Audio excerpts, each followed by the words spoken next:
so nice. Bit of 1980s tension. Oh, what the f...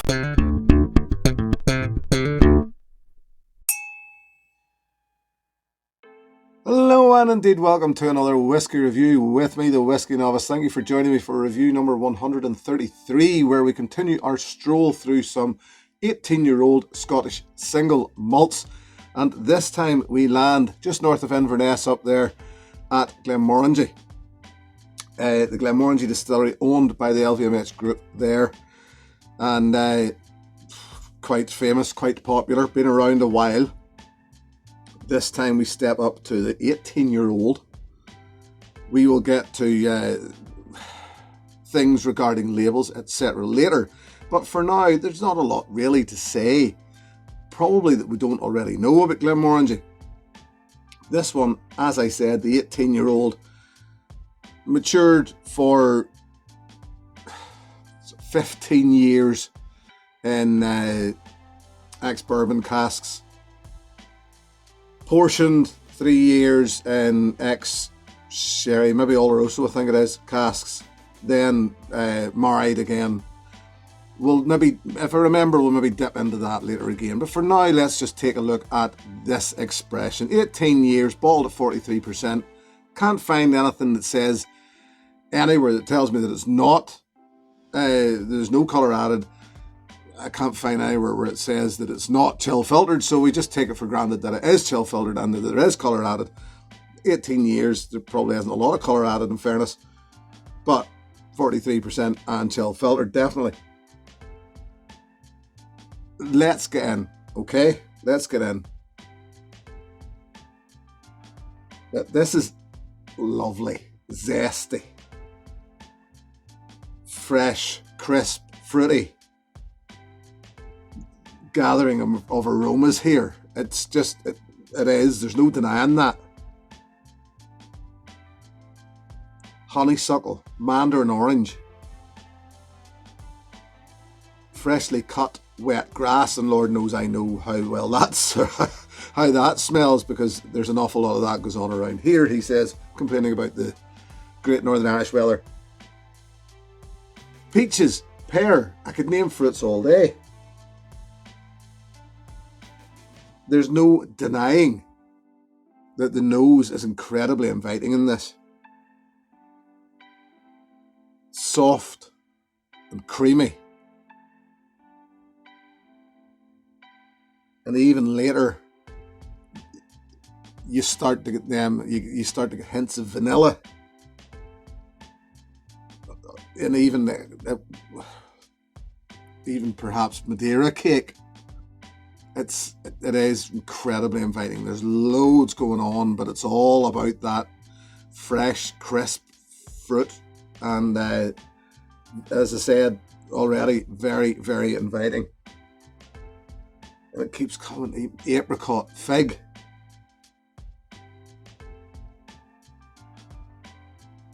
Yeah, it's hard to beat. It really is hard to beat if you just want a good, nice, easy nosing dram. That's what this is. It's, yeah.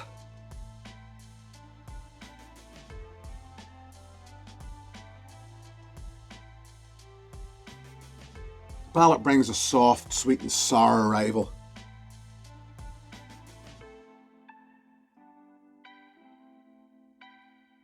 Some cereal notes, or it's even like breakfast cereal, sweetened breakfast cereal.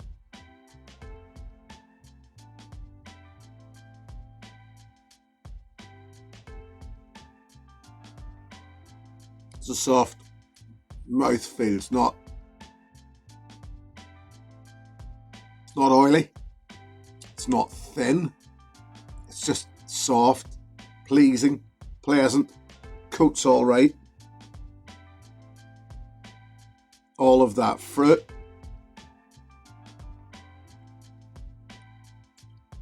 The mandarin orange, the peach, pear, apricot, fig, etc., etc. All carry through into the palate.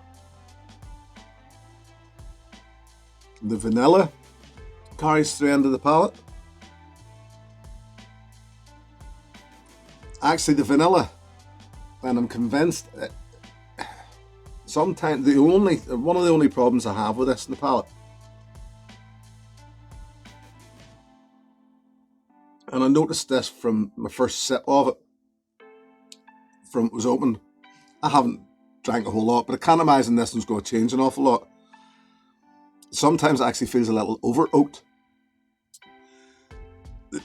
The oak spice, just as it tails out, that oak spice is just feels a little hot, a little dry. But just a little,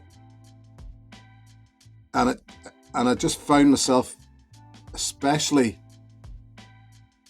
when taking my tasting notes and thinking to myself that it just feels a little over oaked, if that makes sense.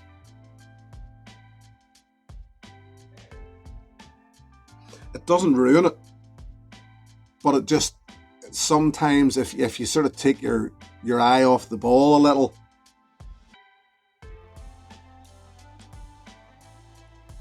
it would.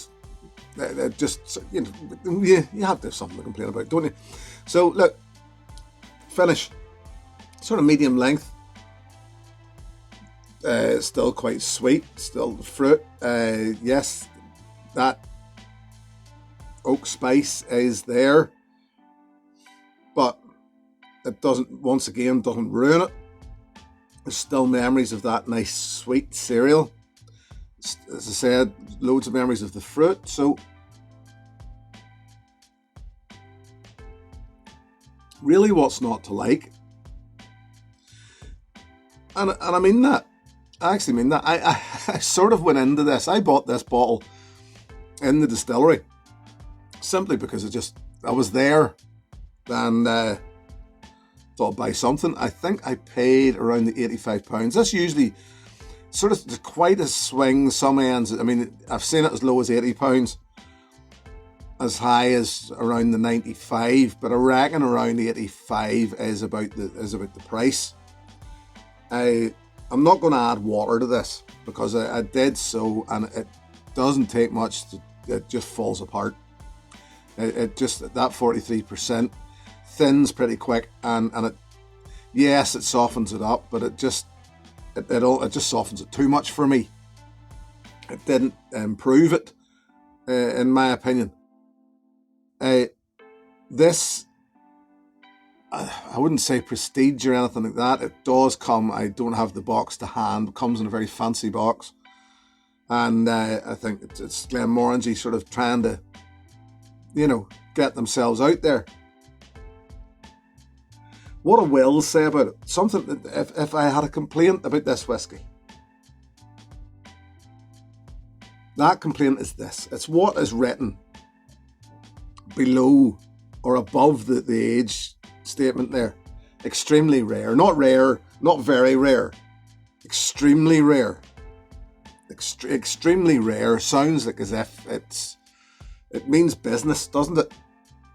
Now, I, in fear of making a mistake here, scoured the internet, for it is the best place to scour, looking for a reason why this would be called extremely rare, why they would have this bold statement saying extremely rare, and I couldn't find anything.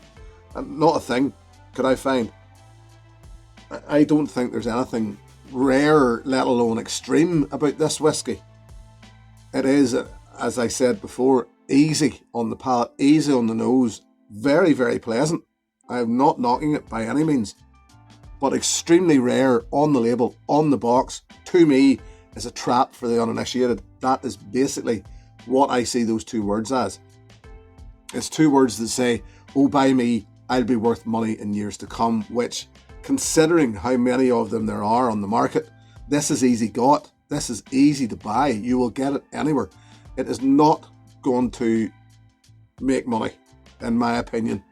It's not going to. So it just, the reason I didn't buy it because it said extremely rare. I bought it because I wanted to know. I like the Glenmorangie 10, the original. It's, yet again, nice, easy, sipping, fresh, crisp, fruity, zesty whiskey. I wanted to know how that improved over 18 years. How did that, those extra 8 years, that slight difference in maturation? And yeah, I like it. I do. Another thing, and this isn't a complaint by any means, but it's just a word to the wise, shall we say. This is one for the beginners, one to remember. Never take into account really maturation, or don't. I think the best way to put this is don't overthink it, because this is a prime example of one that, yes, on paper, it's got 15 years in ex-bourbon casks and then 3 years ex-Oloroso, but it's only portioned out. It's not that ex-Oloroso is a very, very small portion. What happens is 15 years, then a small portion of that is aged in ex-Oloroso and then reintroduced. So remember, there's still a big percentage of this is 18 years ex-bourbon, and a very small percentage is 3 years ex-Oloroso. So if you're expecting sherry influence in there, you're not really going to get it. What they've done is they've just created a good, balanced, soft, easy sipping, nice, pleasant to drink whiskey. It's complex enough, believe me, but don't overthink it. Just sometimes buy it and enjoy it, and that's what I've done here. This is an enjoyable whiskey. It's not a bad price, actually. Remember, it's still 18 years old, £85. I know the purists out there will go, but we want it 46%. We want it non-chill filter. We don't want colour added. I know, but sometimes, trust me, I believe you're doing yourself, and you're doing a lot of whiskies a disservice by just not drinking them because they don't have that natural presentation. There. Oh, that was preachy. So we'll just leave it and move on, shall we?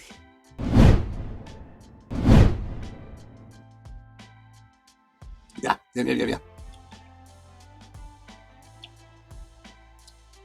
It's very, very tasty. Very tasty. So you like it. You bought one, you liked it. You thought it was a good price. Well, if this was extremely rare, which it isn't, I'm going to recommend to you something which is quite rare now, and also is a nice, yet again, I've coined it recently, a fruit salad of a whiskey. This one would be closer to rare than this. Hazelburn 10-year-old. Yes, that is natural presentation. That is 46%, non-chill filtered, no colour added, and a taste sensation when you're in the mood. When all you want is something nice and creamy and oily and unctuous and just a wee fruit bomb. Hazelburn 10 is hard to whack, I've always found. So as much as, yes, it's hard to get, if you've bought Glenmorangie 18-year-old and enjoyed it and wondered where to go, this comes round every now and again. This comes round. When it comes round, it'll probably start, now that things are starting to move forward again and starting to look a bit more like normality, you'll probably see Hazelburn 10 come round a little more often, because it is one of Springbank's staples. It is technically core range for Springbank there. So, triple distilled, soft, as I said earlier, just a fruit salad in a bottle. So yeah, if this is your thing and you wondered where to progress and you wanted something more natural, I would suggest Hazelburn 10 years old. That would be my suggestion. Yes, it would. So that's about it. I think I preached enough earlier on, but yeah, look, it's a nice whiskey. Sometimes just have it because it's a nice whiskey, and I'll go back to this. I will enjoy this. I'll make it last. And yeah, I will definitely savour it. I definitely will. So, thank you very much for joining me. Thank you very much, as always, to my patrons. if you wish to join that group. The details are below. I'll be back next time with something along the lines of this. Until then, thank you for joining me, my friends. Here's to your good health. Cheers. Hey, thanks for watching my video. Please click and subscribe to be notified of further content.